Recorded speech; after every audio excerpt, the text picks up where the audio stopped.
Kisah pesugihan kekayaan yang dibalas dengan kematian.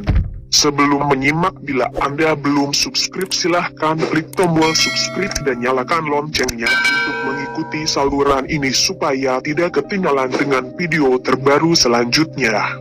Sambil memegang perutnya yang semakin membesar, Sarita berulang kali bangun dari kursi kayu depan rumah untuk mengecek keberadaan sang suami. Saat itu waktu menunjukkan pukul 11 malam, namun Anto tak kunjung terlihat batang hidungnya. Ia resah bukan karena khawatir sang suami pulang malam, namun karena sore sebelumnya ada dua orang rentenir dengan perawakan seram yang mengancam Sarita untuk segera melunasi utang.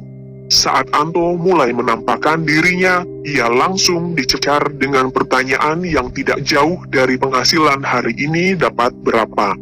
Sebenarnya Anto sudah hafal dengan watak istrinya ini, tetapi karena Sarita sedang hamil besar, kadang ia berusaha untuk memaklumi sifat Sarita.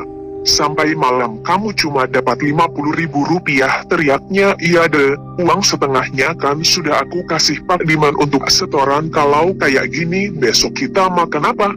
Rentenir saja sudah menagih lagi ke rumah. Di mana sih Mas usaha kamu malam itu?" Karena sudah terlalu lelah, pertengkaran di antara keduanya tidak dapat dihindari.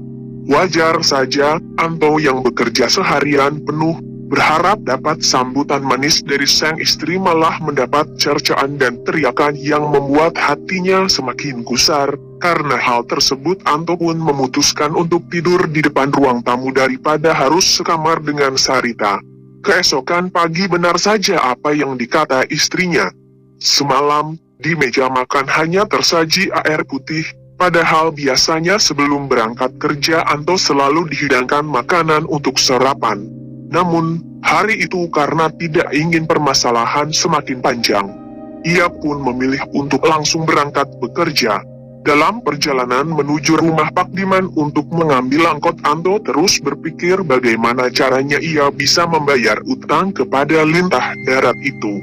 Padahal awalnya Anto dan Sarita hanya meminjam uang sebanyak 3 juta rupiah, namun karena sudah 6 bulan tidak dikembalikan utang yang harus ia bayar menjadi 10 juta rupiah. Ia amat menyesali kebodohannya, tetapi apa hendak dikata, tak ada yang dilakukan sekarang selain membayar. Hari itu penumpang yang dibawa Anto lebih sedikit daripada biasanya, hingga sore bahkan ia hanya bisa membawa uang 70.000 rupiah itu juga belum dipotong untuk setoran. Mau pulang juga sekarang Anto dibuat tidak betah karena istrinya pasti mengomel. Kadang ia merasa sangat jengkel dengan Sarita, bahkan sempat ia terpikir untuk menceraikan istrinya tersebut. Namun melihat anak pertamanya Dinda dan anak bayi yang sedang dikandung istrinya, Anto buru-buru menghapus niatan itu. Karena dari pagi belum makan, ia pun memanggil tukang gorengan yang sedang mangkal di samping trotoar. "Bang, 10.000 ya." Sambil asik menikmati makan sorenya itu, tiba-tiba saja ada sesuatu yang menarik perhatian Anto. Dalam kertas gorengan yang ia pegang pada bagian sisi yang tidak terkena minyak tertulis "Kaya karena pesugihan Mbah Roso." Anto pun membaca sepintas tentang artikel itu yang bercerita perihal pengalaman seseorang yang jadi kaya karena melakukan ritual. Namun sayang, bagian lanjutan cerita terpotong karena sobekan. Di benak Anto saat itu, apa benar ada orang yang bisa kaya karena pesugihan? Anehnya, sebelum pulang untuk mengembalikan angkot ke rumah Pak Diman, Anto memutar balik mobil tersebut menuju rumah salah satu dukun yang sempat ia tanya ke temannya di pangkalan.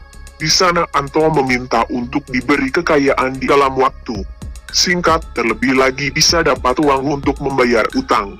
Saat itu dukun tersebut hanya menjelaskan setelah perjanjian dilakukan dengan setan, maka kamu harus menyerahkan syarat berupa semangka berbiji 8. Dalam pikiran Anto, kenapa permintaannya sangat aneh dan bagaimana caranya ia mendapat semangka jenis itu. Namun, karena sudah terlampau buntu dan hilang akal, ia pun menyetujui persyaratan tersebut. Sebulan setelah menjalani perjanjian dengan dukun itu, tak dipungkiri penghasilan Anto semakin bertambah.